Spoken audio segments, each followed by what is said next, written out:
Remus. Afraid so, like a bad penny. Hello, one of the men who always sounds jolly. And one of the cosily wry women, which is all of them, except Except 2. Hello. I dare say you could do with a drink. Well, I wouldn't say no.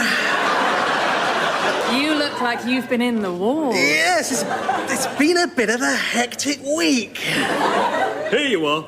And it's on the house if it turns out I own this pub. Thanks. Oh, that hits the spot. You look about ready for that. I reckon he's earned it, too. Do you know, I think I have at that. So, what is it you've been doing so tiredly? Well, I've just come from helping Andrew do the costings and financial breakdown audit spreadsheet remittance return for that box he wants to put down. Andrew wants to put down a box? That's the plan, yes. It's a shoe box, I think. A shoe box? Well, I wish him luck. I must say I never really saw Andrew as a shoebox putting downer. I don't know. He seems really keen on it. He cleared a place on the kitchen table for it weeks ago. A box on the kitchen table? Well, I'll believe that when I see it. He seems serious about this one. But of course, this is the Archers, so first he's got to cost it out and draw up a financial plan and visit the bank and clear it with the Council and the EU. And of course, his brother has had his eye on that bit of the kitchen table to put a roll of sellotape down. So you can guarantee that any time you accidentally listen to this in the next 6 months, we will all still be going on about Andrew and his sodding box.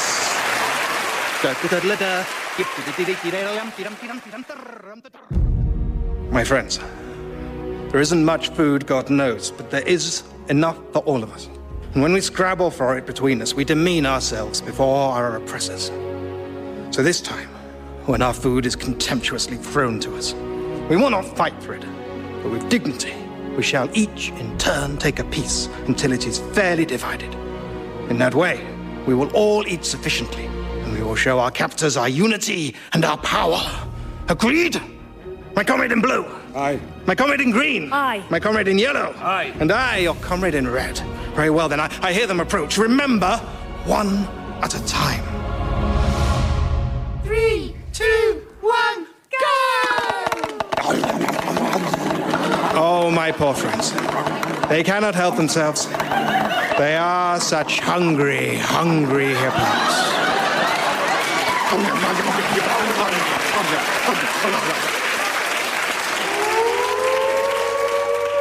Well, Wing Commander. Not great news, sir. Let me guess. Despite your high-minded lectures, the moment they got in the air, the cats all flew straight off to hide in the Bahamas. No, sir. No, it's worse than that, sir.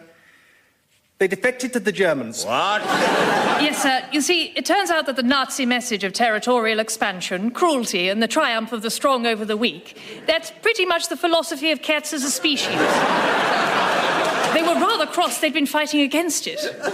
You're telling me cats are Nazis? It does look that way, sir, yes. So, not only do the Germans have our cat technology, they also have a squadron of our Spitfires piloted by our cats, ranged up against us. I'm afraid so, sir. Sorry, sir. But all is not lost. We've been talking to the Navy, sir, and we've developed a rather exciting countermeasure. First, we fill a submarine full of owls. I love it!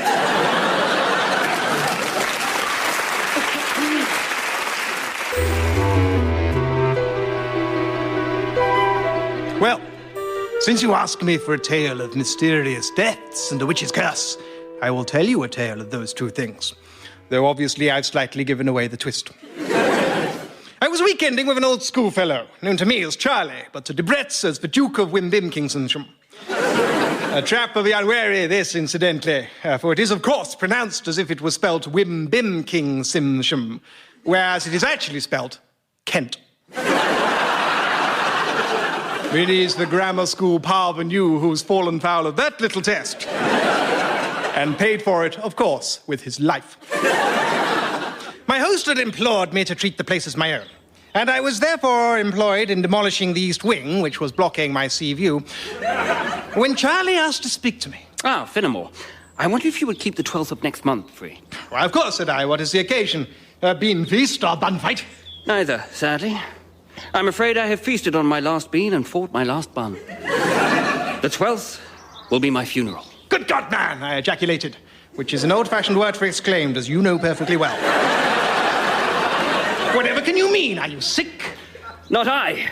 Why, only this morning I swam the English Channel, punched a Frenchman on the nose and swam back just for sport.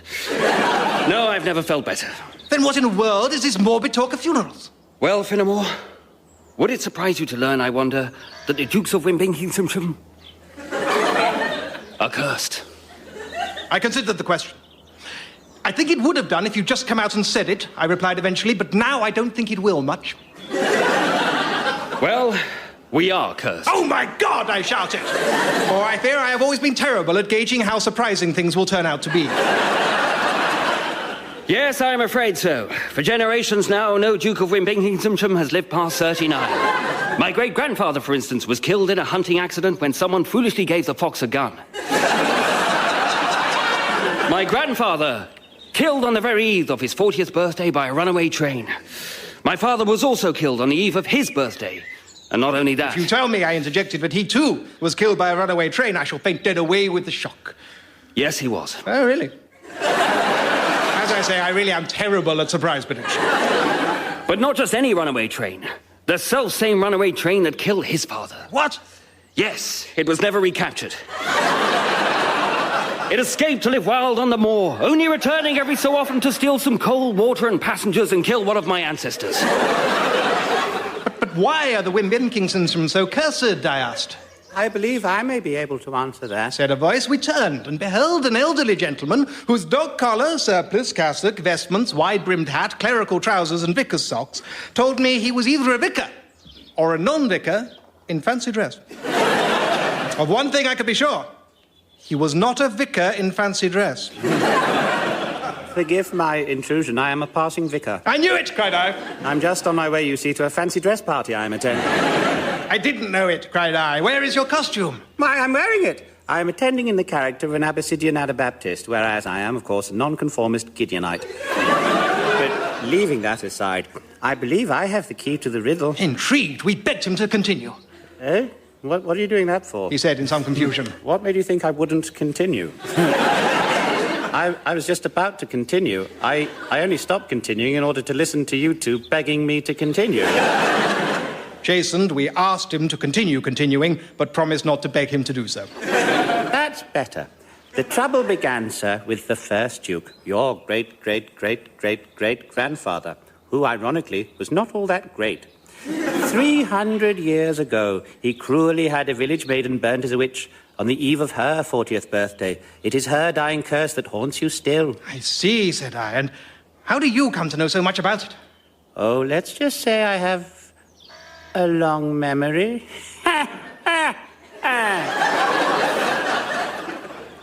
I'm sorry, I don't get it. Nothing. Oh, unless you mean you are the spirit of the witch taken corporeal form in order to gloat over her next victim. What? How do you... Oh, bloody hell, how did you know? Well, you made it pretty obvious, didn't you? All that ha-ha-ha business, very witchy. I'm not a witch. Weren't you listening? It's just the first Duke was desperate to burn someone. When he couldn't find anyone practicing witchcraft, he widened the definition to any ugly woman who owned a cat. When he couldn't even find one of those, he made the women of the village have a beauty contest. First prize was a night with him, last prize was a cat.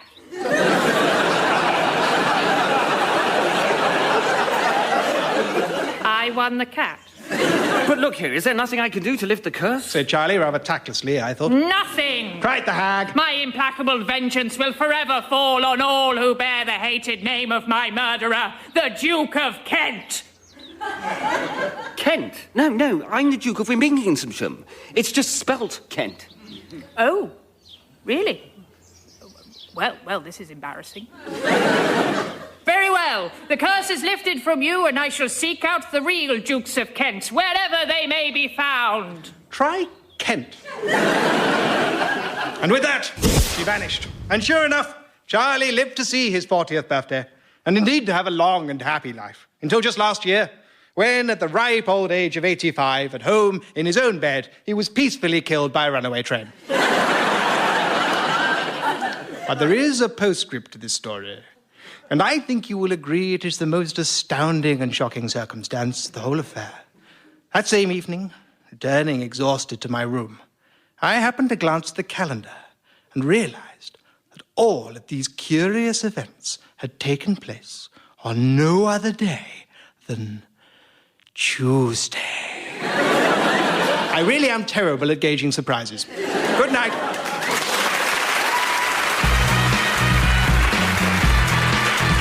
John Finnemore's Souvenir programme was written by and starred John Finnemore, with Simon Kane, Carrie Quinlan and Laurie Lewin. The original music was by Susanna Pierce. The producer was Ed Morrish. In tonight's show, Simon Kane's words were spoken by an actor. John Finnemore's words should have been.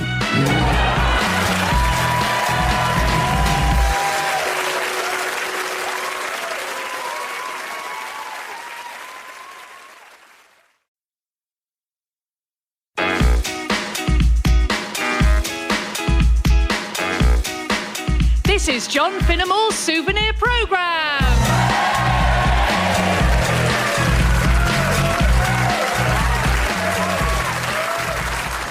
Hey, how'd you find it? Well, you know, not too bad. I answered all the questions anyway. How about you? Yeah, all right. I guess the last one a bit, but basically all right. What did you put for question 2? Oh, the coefficient of friction one. Well, I tried resolving the forces vertically, and I got something like W equals 0.2 T over X to the power of 10, but I think I should have substituted for T and solved for X. What did you put? 6. 6? Yeah. 6 what? Just 6. Just the number 6. Right, OK.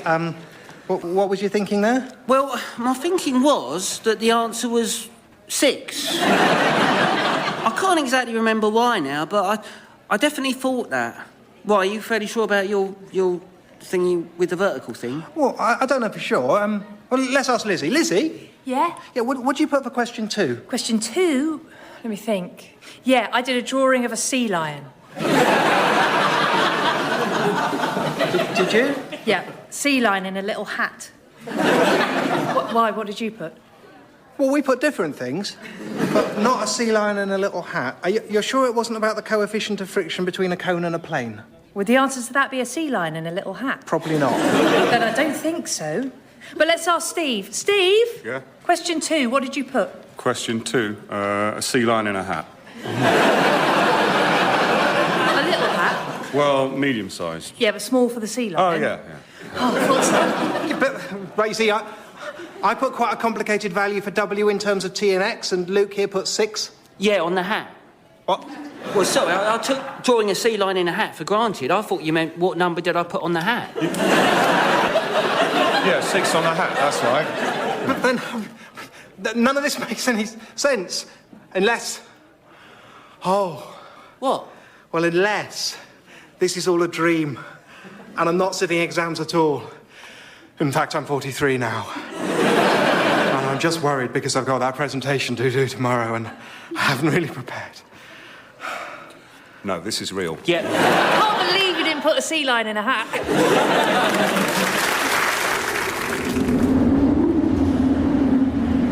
So, hello, here we are. Welcome to the Tajikistan Hilton, Snow Leopard Central, we hope. 1 cave, 2 men, 2 sleeping bags, 1 camera. Well, 2 counting this one. All we need now is a big white pussycat. And here we have the good doctor, Dr. Jonathan Culliford of Oxford University, no less. Hello. Who I first had the pleasure to meet, 5 hours ago? About that, yes. Still, plenty of time now to get to know each other. Aye, 6 months of it. We'll know each other better than their own wives do by then. Yes. Actually, I'm not married. Oh, well, there we are. That's the sort of thing we'll find out. So, for now, from Leopard Villas, goodbye.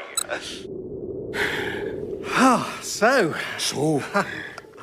Well, it's rather nice in a way, isn't it? I had no radio, no TV, nothing to do all day but watch those mountains and talk to one another. True enough.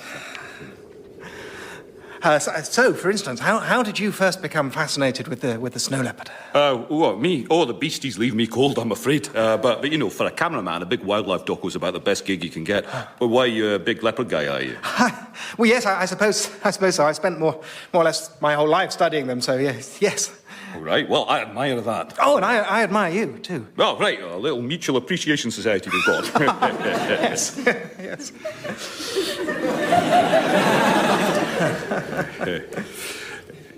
So, what's your club?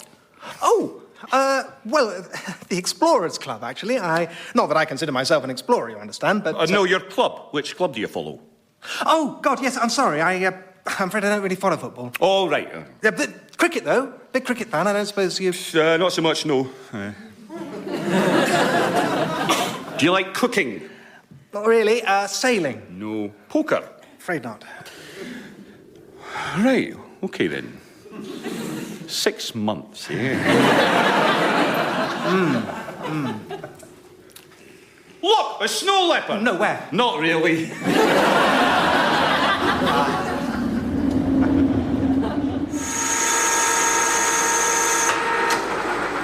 Here we go, sir. Is one key enough? I can cut you a second for half the price. No, one's enough, thanks.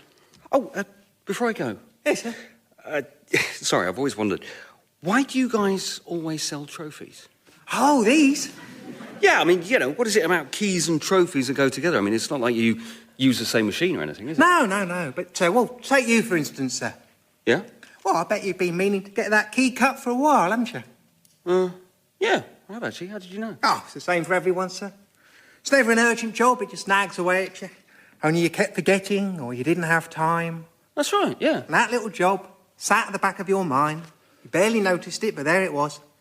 Another way in which you were inefficient and disorganised, not a proper grown-up. Exactly, yeah. But today, sir, you've done it. You've done that job. Well done, sir. Very well done.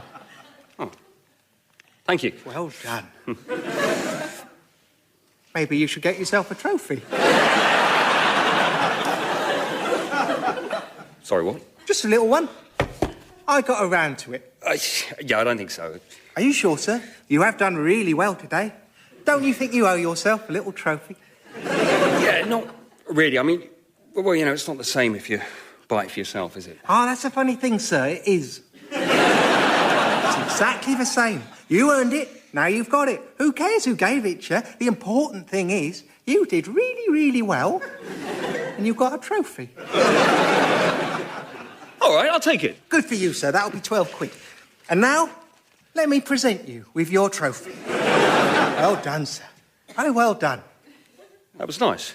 I like that. I thought you would, sir. Do you know what? I bet there's a few more of these you qualify for. I finally learnt my internet banking ID, and now I don't have to keep looking it up. I was going to buy a packet of crisps, then I didn't. I am of above average height. Go on, then. I'll take them all. Good choice, sir. Well done.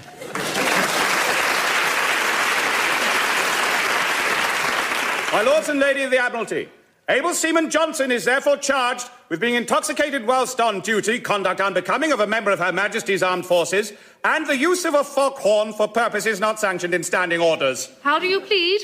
Guilty, ma'am. Very well. Gentlemen, your views. Well, given that it is a first offence, I incline towards clemency. I recommend we merely suspend him from active duty without pay for 3 months. Very well. And you? Well, I take a rather different view. I think we should put him in a longboat till he's sober. I'm sorry? Put him in a longboat till he's sober. No, I still... Put him in a longboat till he's sober, early in the morning. What is a longboat? Well, you know, like one of our normal boats, but longer. Do we even have such a boat? Well, there's the HMS Ocean, 667 feet. That's quite long. My lord, the HMS Ocean is not a boat. Really? It's definitely boat-shaped. Anyway, any longboat would do. My central point is simply that we should put him in one till he's sober, early in the morning. Why? I don't really know. It's a gut instinct. I just think there's something about the length of the boat and the earliness of the morning that'll, you know, really make him think about what he's done. And, of course, by the end of it, he'll be sober. With respect, sir, the prisoner has been in charge for 3 weeks. He's pretty sober already. Oh, is he? Oh, well, why didn't you say so? In that case, I think our course is clear. Do you? Absolutely. It is my firm and considered opinion. It's our duty as admirals of the Royal Navy to shave his belly with a rusty razor. Let me finish. Shave his belly with a rusty razor.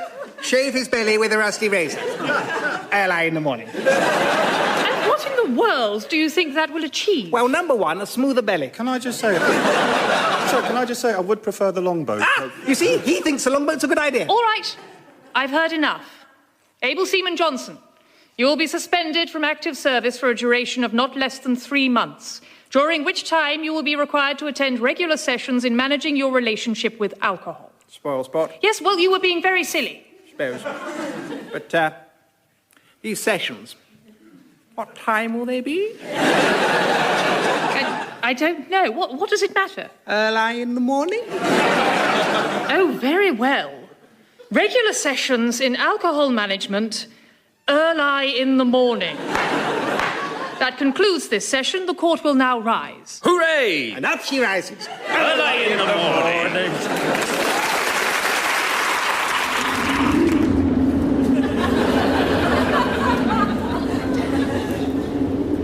Seen any yet? Any what? Any snow leopards? No. I would definitely tell you if I saw one. I know, just my little joke. Yes. Oh, I know. I can't believe I didn't think of it before. Wine. I bet you know all about wine. See, I know a wee bit myself. Pal of mine runs a vineyard in Australia. He's told me all about your tannins and your terroirs. No? Sorry. You don't like it or just don't know about it? Because I could teach you, maybe. Teetotal. All right. Sorry. Chess? No. Fishing? No. Art? No.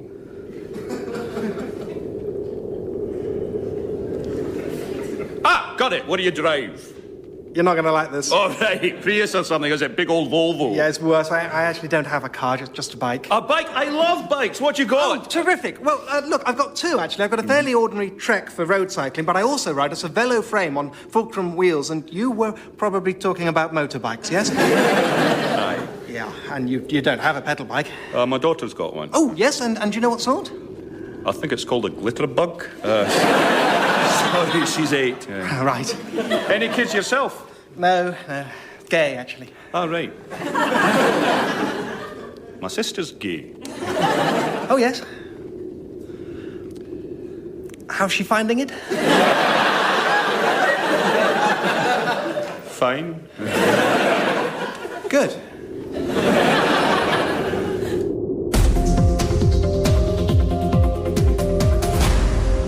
And our next question, please. How should we deal with that incredibly complex thing that everybody wants solved, but all the possible solutions to which make some people very angry?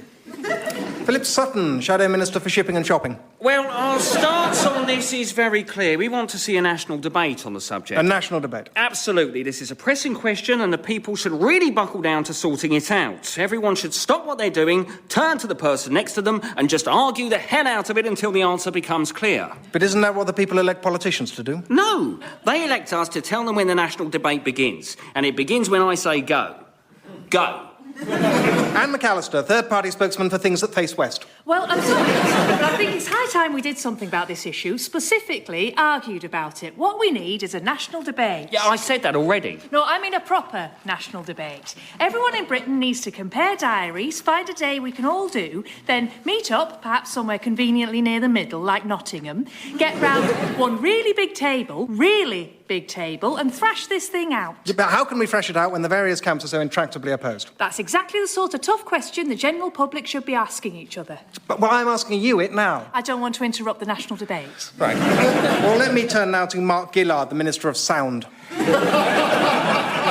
Well, government is about leadership, and frankly, the time for a national debate on this issue is past. That's why I'm immediately going to set up a citizens' jury. Right, weighing evidence and arguments presented to them by experts in the field. Good Lord, no. No. The British public is rightly suspicious of so-called experts. And by so-called experts, you mean? I mean experts. All experts are so-called by the people who call them so. No, I put my hand on my heart and promise that there will be no one on this jury who knows the first thing about what they're talking about. Then why ask them? Because they're the people. The public. They're taxpayers. Some of them are even parents. They have reserves of wisdom and political insight we mere professional politicians cannot hope to understand.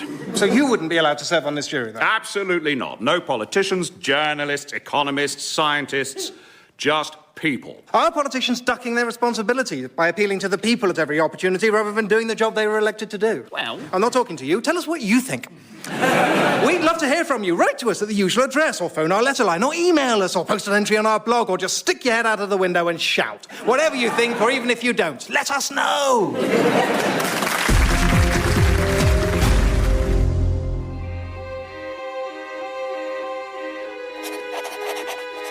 Cavendish Square, 4th of October, 1885.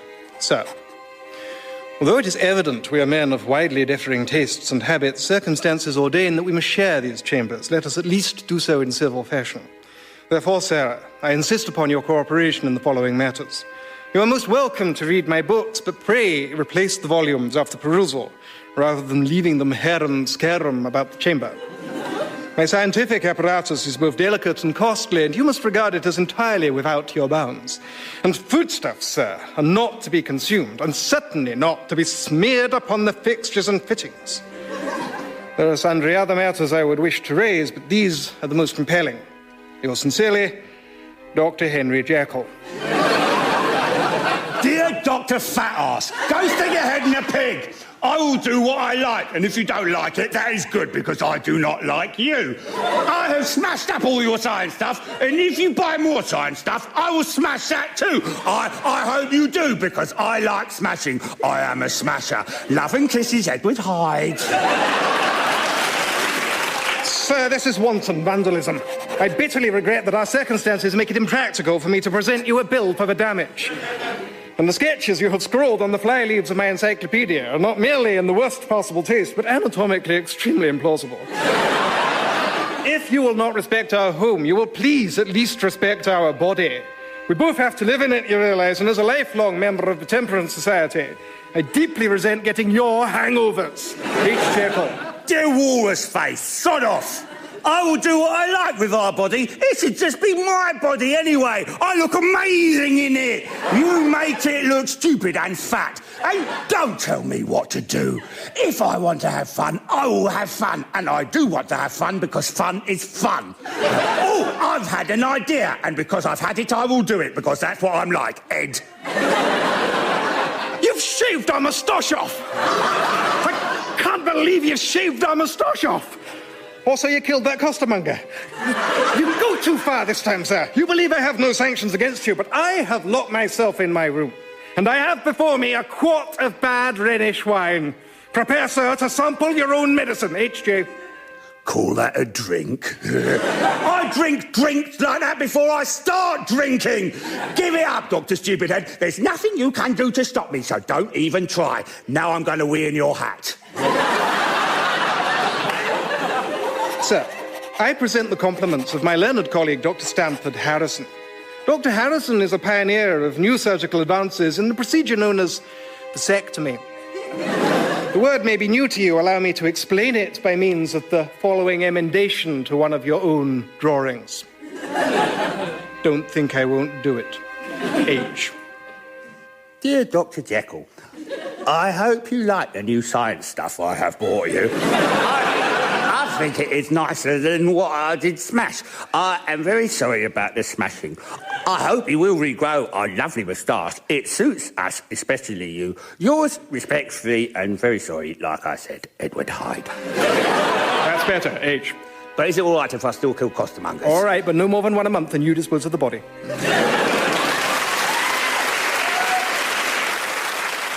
Okay. I want you to listen very carefully and tell me if I've got this right.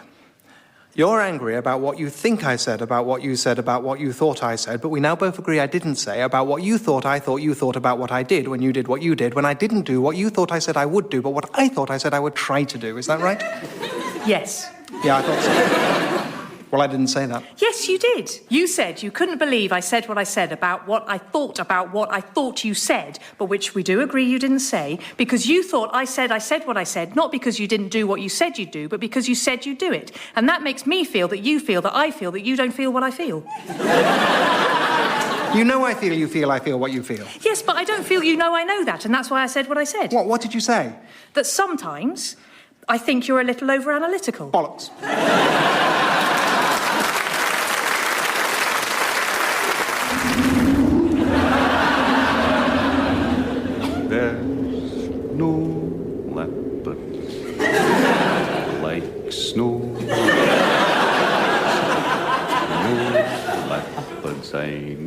Please.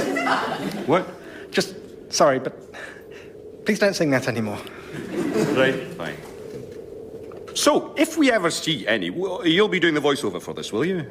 Oh, no, gosh, no. No, David Attenborough will. Oh, of course. I suppose you're a big fan of his, are you? Yes, of course. Why, are you not? Oh, no, I am. Of course I am. Everyone loves Attenborough, don't they? Oh, yes, they do, yes. I mean, he's achieved so much. Aye? Although... Aye? Well, personally speaking, I've never quite understood why he still voices shows now he's retired from fieldwork. Aye, exactly. It should be you. Not me. Of course it should be you. You're the one actually out here freezing your nads off waiting for his precious snow leopard. Where's he? Home in bed, I should think. Exactly. Well, I mean, we could send him any old thing. He'd never know. Tell you what we should do. We should just get ourselves an ordinary leopard and Tipex him. Yes. Yes. Or we could find an albino serval and do potato prints on him. Yeah. Well, we should just not send him any footage. Tell him he can only talk over stuff he's filmed himself. Yes. Here in Surrey, I can see out of the window the breathtaking sight of, probably a starling or something. Oh, it's gone now. Meanwhile, we've captured rare footage of the awesome sight of my cat licking his ass. It's by evolving strategies like these that the humble domestic feline has, over the millennia, managed to keep his arse so clean. And his breath so bad.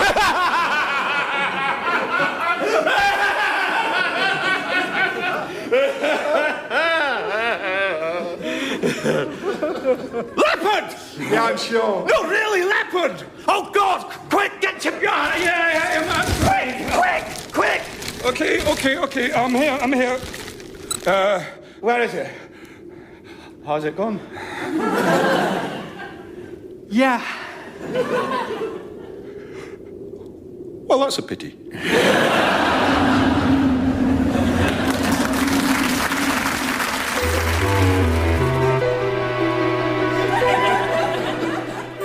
Well, since you ask me for a tale of mystery, there is one queer incident that may intrigue you.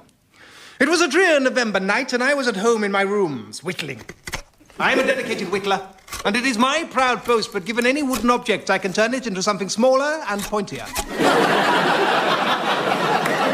At present, I was engaged on making a replica of the Queen Mary, the ship, from a larger replica of the Queen Mary, the Queen. I was just getting to the fiddly bit of converting the forehead into a forecastle when the telephone rang. I answered it and heard the unexpected voice of my old friend, Henry Quoop. I say, Finnemore. Said he. I told you he had an unexpected voice. You're by way of being a connoisseur of the strange and unexplained, aren't you? Indeed I am, I acknowledge, stroking the three-headed cat which lay on my knee. Purring, yawning, and doing a crossword. Well then, I wish you'd look in on us down at Coop Manor. Something rather rummy's happened, and I think there's something fishy about it. That was enough for me. I love fishy, rummy things. My dinner parties are famed for my turbot Bacardi. I leapt into my two-seater, and in no time at all, there I was, in my two-seater.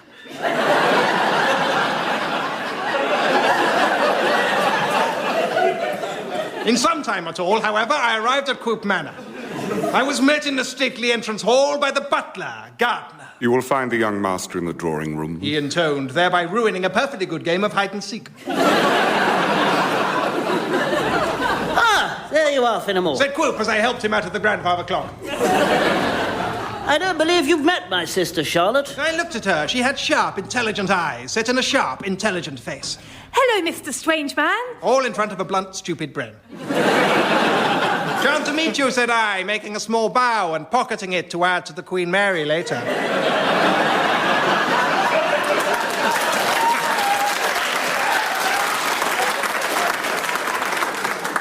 Now then, Quoop, what's this rum business of yours? Daddy gone a bye-bye.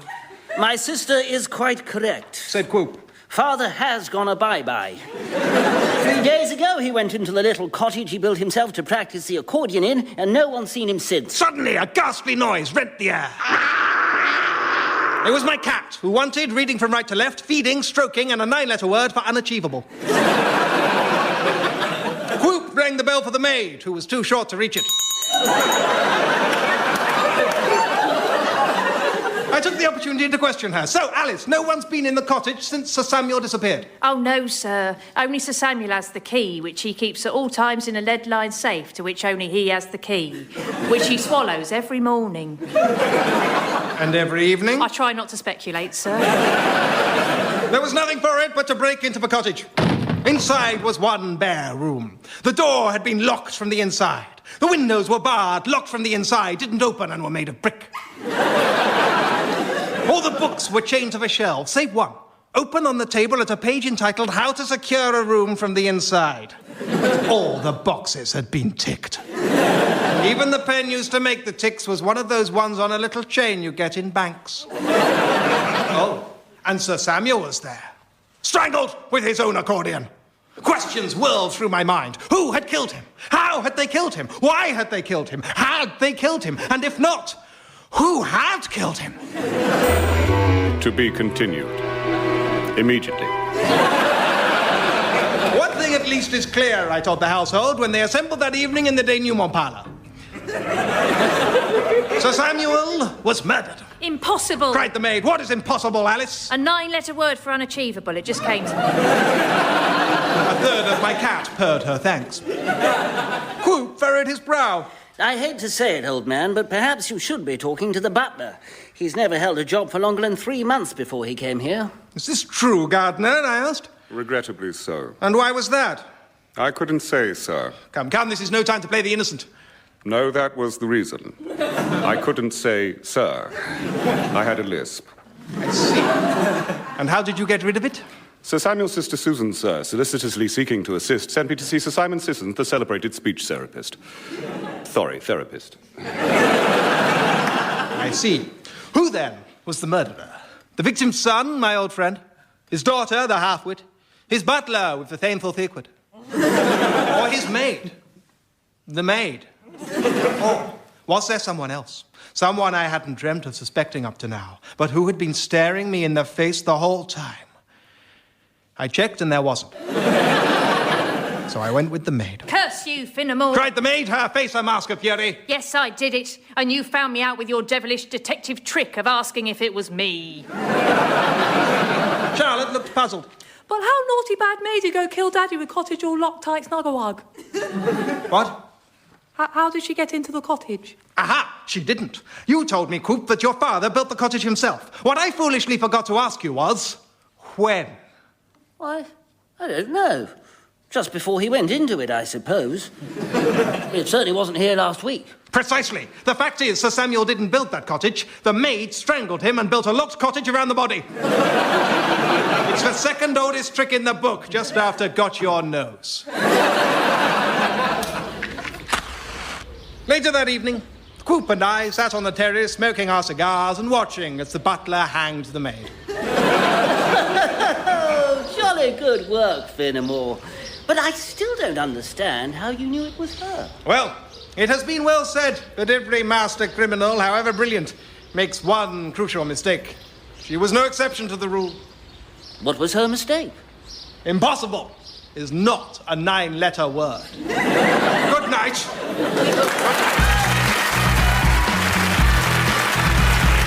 John Finnemore's Souvenir programme was written by and starred John Finnemore, with Simon Kane, Carrie Quinlan and Laurie Lewin.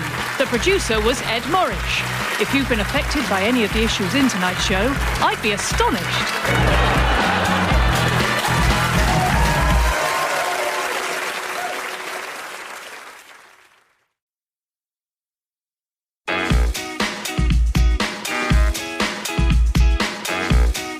This is John Finnemore's Souvenir programme.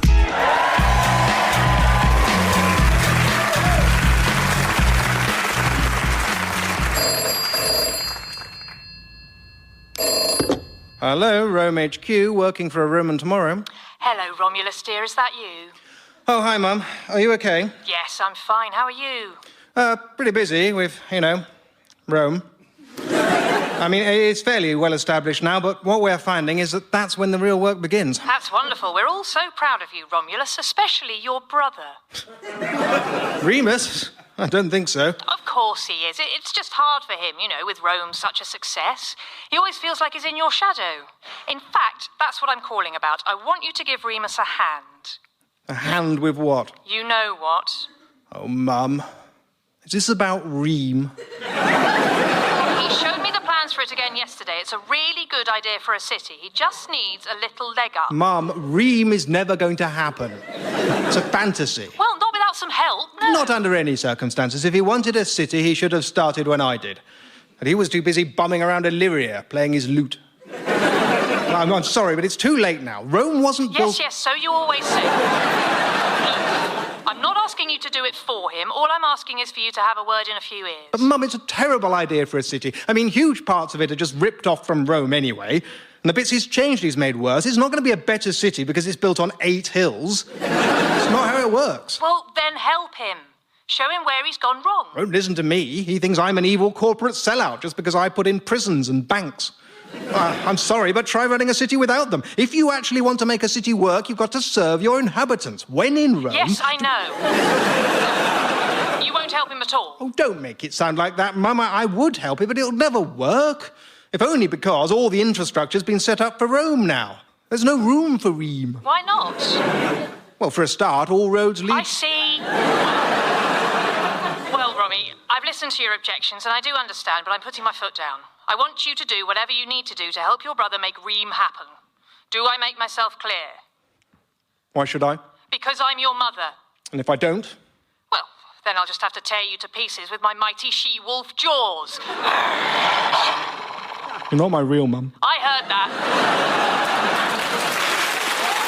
Absolute quiet now, please. Oh. Transcendent spirits of the world beyond worlds, I come open-handed and in peace. Is there anybody there? Yes, there is. Hello. I'm the late Marcus Trent. Could you put me through to my daughter, please? Is there anybody there? Yes, hello. Marcus Trent for Jennifer Wilkinson, seat D8. Ah, someone is trying to make contact. Speak to us. Oh, Spirit, what is your name? I told you my name, Marcus Charles Trent, lately of 19... I'm getting a letter. The letter W. What? Where from? W or possibly V. Definitely the second half of the alphabet. No, M. Marcus, what's the matter with you? To whom do you wish to speak, oh Spirit? To whom? Jenny, please. I'm getting a J. Yes, a J and an E, 2 N's and a Y. Jenny. Oh, or it might be a G. Oh, for heaven's sake. Is there a J or a G in the room? My name's Jenny. Oh, well done. Give the girl a prize. Jenny, Jennifer, over here. Yes, he's saying Jenny. He's nodding and smiling. Well, 1 out of 3.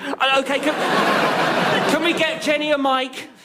Now, you've had a bereavement recently, haven't you, Jenny? Yes, my father, Marcus. Marcus, yes. M. From the second half of the alphabet. It's not even. It's 13th letter. It's first half. Marcus, do you have a message for Jenny? Well, obviously I do. Jenny, stop selling my books on eBay, Unini. There's some extremely valuable first editions there. If you must sell them... He wants you to know he's very happy. Oh, you keep out of this. And he says when you look up at the stars, look for the brightest one, and that's where he'll be. Smiling down on you. Thank you. Really? Is that what I said? Is it? And how come I can suddenly speak in paragraphs when a minute ago I was picking Scrabble tiles out of a bag? You're a fraud, aren't you? You're a nasty little cheat. He's growing fainter now. Charlatan! I'd haunt you for this, but you wouldn't even notice. Oh, but there's one more thing. Don't forget to kiss the ickle nosy of every kitten you ever do see. Something about books. He's saying, don't sell his books on eBay. Oh. He's saying, it's a waste of time. They're only cheap book club editions. They're worthless. What? He's saying you might as well give them to Oxfam or... Oh, no, that is embarrassing. What? Yes, what? Well, he...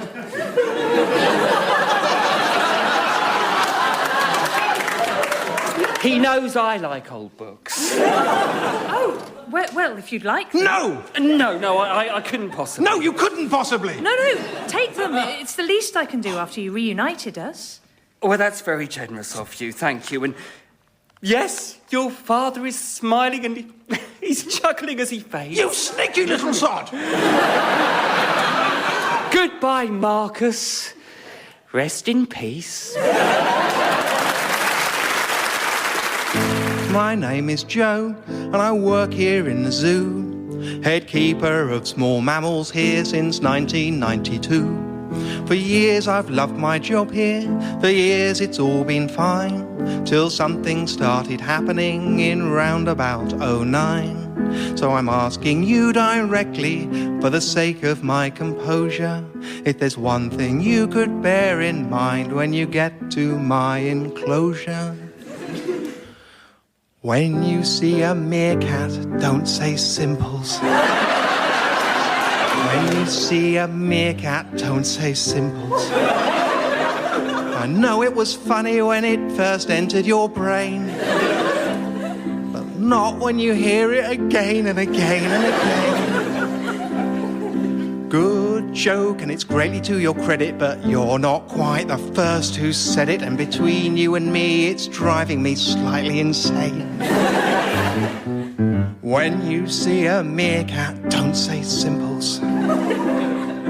When you see a meerkat, don't say simples. No matter how flawless your Russian accented squeak, I fear that your comedy brainwave is not quite unique. Many others compare the meerkat. I keep the score on this old beer. Matt is 30 this morning and 107 this week. So when you see a meerkat, don't say simples. It's a good joke, but it brings me out in pimples.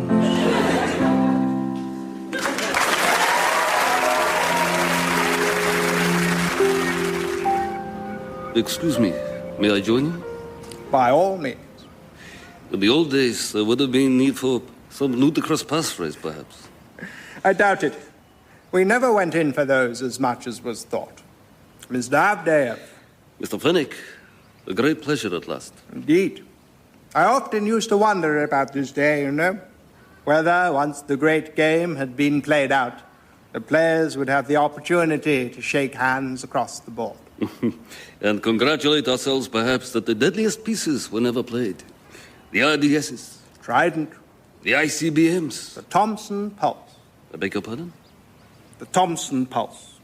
What is that? Come, Dmitri, you and I are too old to dance. I really have no idea what you mean. Well, no doubt you rechristened your version. I'm speaking, as well you know, of the vast, undetectable electromagnetic pulse that, whilst harmless to humans, would have reduced all metal within a radius of 1,000 kilometers to the consistency of butter. My goodness, that sounds great. You should have used it. We couldn't. You'd have used yours. Honestly, Julian, we didn't have one. But you must have done. And Baldwin must have given it to you. Well, Baldwin was one of yours. Yes, but then you turned him. Yes, but then you turned him back. Yes, but then you turned him back from being turned back. No, we left him as he was. No. Look, I have it written down. Let me see. Yes, here we are. Baldwin was ours, then yours, then ours again, but pretending to be yours. I forgot he was only pretending. Yes. So we could have used the Thompson Pulse at any time, without retaliation. Yes. When did you develop it? 1957. That would have been a much shorter game. Yeah. Oh, dear. I wish I hadn't come now.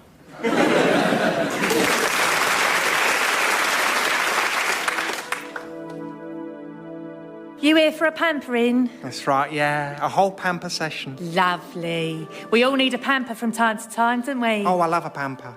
I got here at 10 and I'm being pampered more or less relentlessly until lunch. Lovely. But you should do what I do. I come for a pampering day. Lovely. It is lovely. It's basically a whole day of being pampered. You're pampered in the morning, pampered in the afternoon, then there's a short break from the pampering for dinner, then it's pamper, pamper, pamper all evening till bed.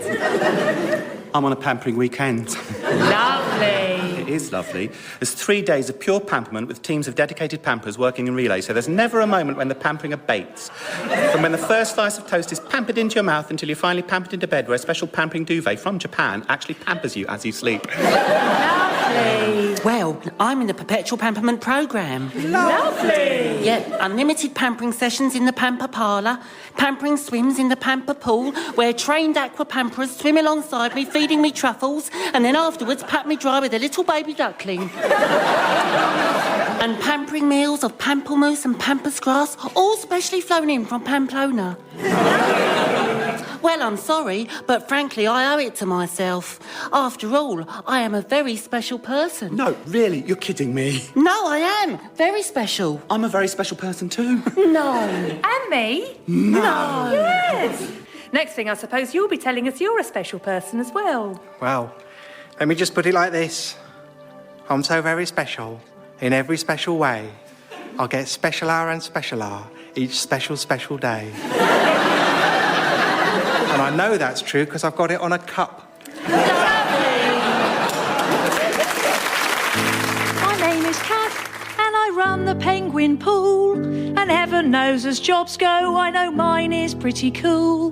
But I gather Joe from Meerkats has had a little moan. And I thought I might just pipe up with a comment of my own. If you think that penguin's poorly and you want an explanation, please read the bloody sign before you make your accusation. That penguin's not neglected, it is molting. That penguin's not neglected, it is molting. It's the way that he's made, he is perfectly fine. Which you'd know, by the way, had you looked at the sign. Free food and free accommodation, a constant stream of admiration. His standard of living is quite a lot better than mine. That penguin's not neglected, it is molting.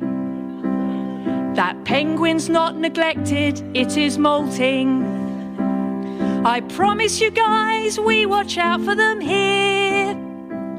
He's on top of the world, you have nothing to fear.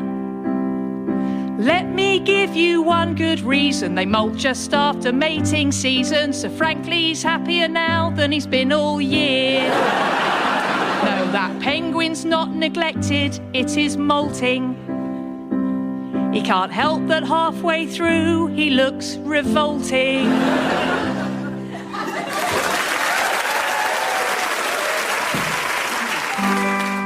Once upon a time, 2 rascally tailors tricked a mighty emperor into thinking they could spin cloth so finely it was invisible to fools. When he paraded naked before his people, a little boy called out, Ha ha, the emperor's got no clothes. and all the people And I realized... can see his winky. And all the people realized what a foolish emperor they had and laughed long and loud at him and his winky. But what happened after that? Well, the little boy grew up to believe that he alone could see through the follies and pretensions that befuddled ordinary people and made an excellent living as a columnist for The Spectator. But what became of the emperor? Bow in the presence of His Imperial Majesty, the Emperor. Can you see my winky? Whose winky, as ever, is entirely concealed from view. Hello, I'm the Emperor. Just so you know, I'm wearing a thong, then Y fronts, with the Y sewn up, then briefs, then boxers, then long johns, then trousers, then a kilt, then a robe. And of course, I'm in this box. So I see. My head poking out the top. Yeah, most impressive. So you definitely can't see my winky. No. God, I'm hot. What do you two want? We are the famous inventing brothers, Alexander and Graham Bell, Your Highness. And we come to demonstrate our new invention. Alexander. Thank you, Graham. Okay, picture the scene. You want to speak to someone, but they're not there. What do you do? I go out on the balcony and shout. Yeah, and that's a good workaround, but our invention revolutionises the world of that. Observe this instrument. By speaking into it like so, you can be heard across many miles. Graham. Thank you, Alex. And by holding it to the ear, you can hear the voice of the other person. Oh, yes. And where are the tubes down which the sound travels? Well, no such tubes exist, sire. The sound travels by means of waves through the air. Waves, eh? And where are they, these waves? Let me see them. They're invisible. Ah, I knew it! Guards, seize them! What's going on? Fool me once, shame on you. Fool me twice, sod off! I know all about you and your invisible waves. I adopt this system and announce it to the people, and then after a bit, a little boy shouts, "Ha ha! The Emperor has no waves," and everyone laughs at my winky. What? You heard. Now get out. If life has taught me anything, it's that unlikely-sounding invisible things don't exist. And so the Emperor drove the inventors from his palace, but they soon got a start-up loan from a building society and the telephone swept the land. And so when the Emperor came out onto his balcony for a yell with a friend, a little boy beheld him and cried out, "Ha ha, the Emperor's got no telephone." Oh, bloody hell. And I can see his winking. Now, the little boy on this occasion was lying about seeing the imperial winky, but even so, the Emperor once again realized the error of his ways. Right. So, unlikely-sounding invisible things do exist now. Fine, I believe in them all. Ah, then perhaps, Your Highness, you would like to hear about the mystic power of astrology. Certainly I would.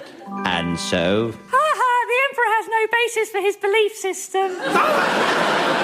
Right. Sire, we have discovered the power of magnetism. No, can't see it, don't believe in it. And so... Ha ha, the Emperor has no compasses.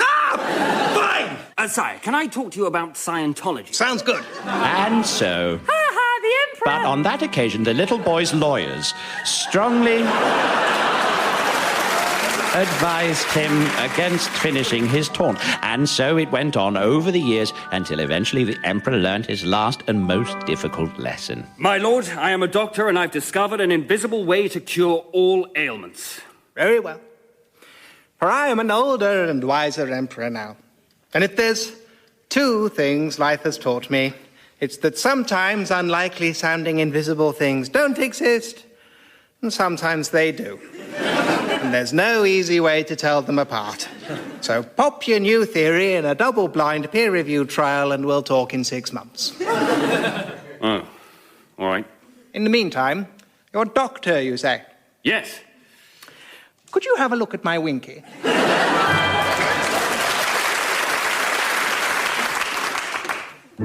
My name is Tom, and I'm the keeper of Gnoos.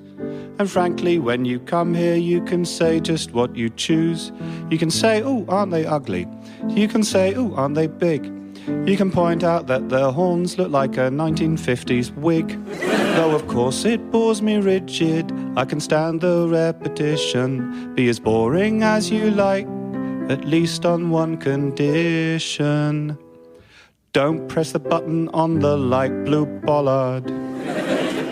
Don't press the button on the light blue bollard. It's a 3-minute speech by a GNU named Joyce, played by an actress doing a humorous voice. First time, it's just a bit annoying. The millionth time, it's soul-destroying. You can walk away, but I don't have the choice. Don't press the button on the light blue bollard. Don't press the button on the light blue bollard. I know it by heart, and I hate that I do. Life isn't easy when you're a lady GNU. If I hear that chirpy higher one more time, I may set fire at least to the bollard and maybe to the actress too.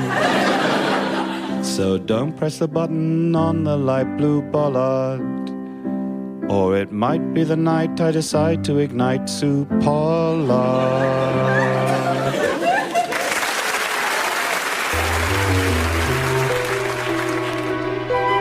Well, since you ask me for a swashbuckling story of terror on the high seas, I believe I can oblige you. It all began when a distant uncle of mine died and left me a curious bequest. It was a scroll of parchment, and when I unrolled it, it was a map. It was also a map before I unrolled it. I didn't know that then. My uncle had been a mysterious, rugged old cove, and so it was no surprise to discover that the map was of a mysterious, rugged old cove. But what captivated my imagination was the title it bore. Treasure Island. Treasure Island. At last, somewhere to bury all of my treasure. You see, I was possessed at this period of my life with a great quantity of treasure. I was working at a top-secret British research station in the West Indies, dealing in the then primitive science of crossbreeding and genetics. Essentially, it was a tropical island containing a zoo and a telegraph office. Every so often, a cable would arrive from Whitehall bearing an official inquiry, such as, "What do you get if you cross a sheep and a kangaroo?" I would go to the zoo, place the two creatures named in our honeymoon quarters, and in due season telegraph back the answer. In this case, a hideous abomination against God and man, which, due to the quirks of hereditary, isn't wool-bearing and can't jump. But not all experiments ended so badly. And the result of one such was my dear pet Polly, my faithful croco pie. Of the difficulty attendant upon the conception of a cross between crocodile and magpie, you may readily conceive. And if you do readily conceive it, you are one up on Polly's mother. The procedure took many months and many, many magpies. But love will find a way, and eventually the combination of an unusually docile crocodile and a quite heroically determined magpie brought about the happy arrival of my beloved pet, a delightful, feathery, scaly, bright-eyed, massive reptile bird, who ever and anon would delight me with her cries of, "Polly wants a bison!"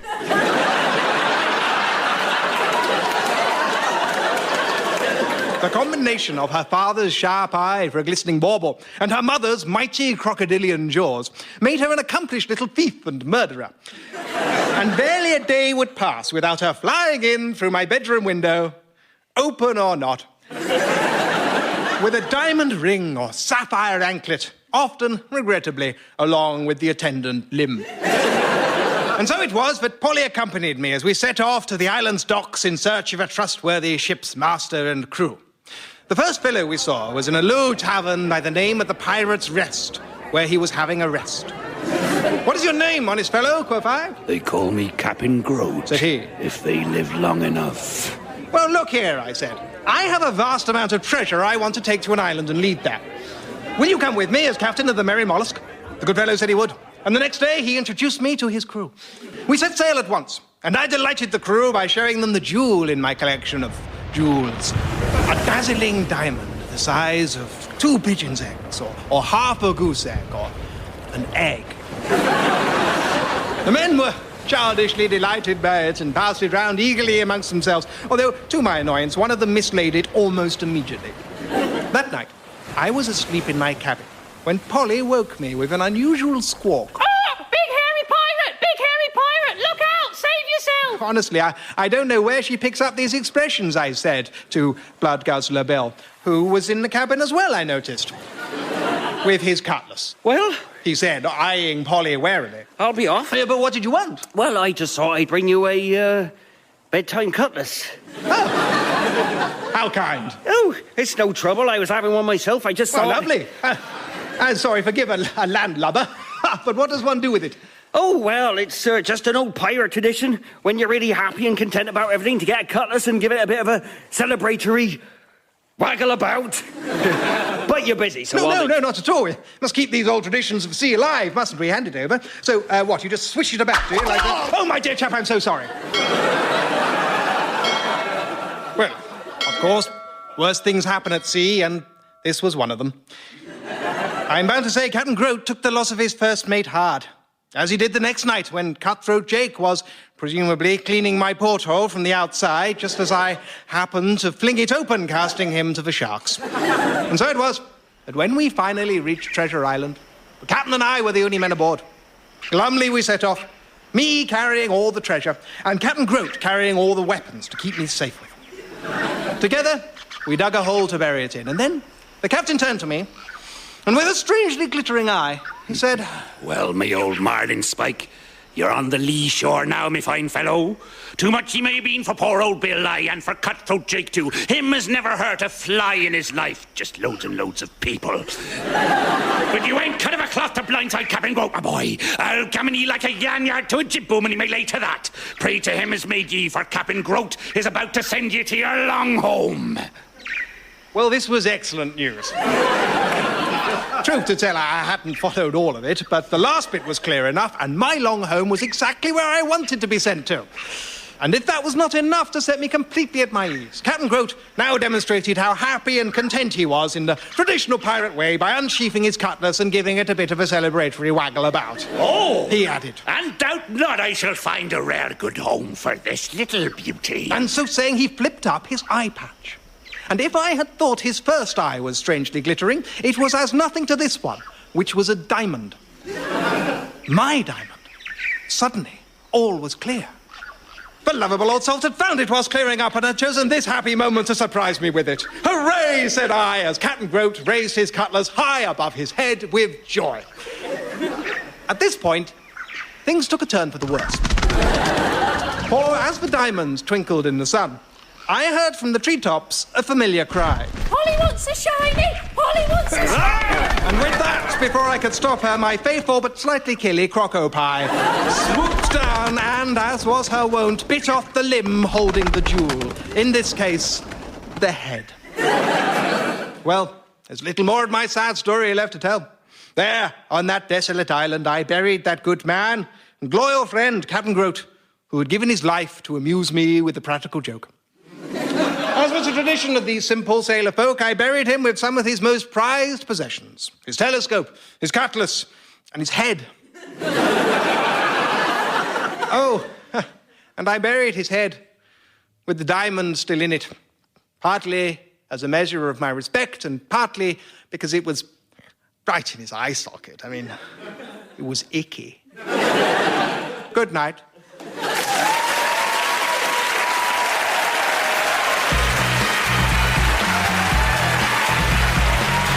John Finnemore's Souvenir programme was written by and starred John Finnemore with Simon Kane, Carrie Quinlan and Laurie Lewin. The original music was by Susanna Pierce and the producer was Ed Morrish. I can see you're winking! No, you can't! Yeah, you can, John. You can, sorry.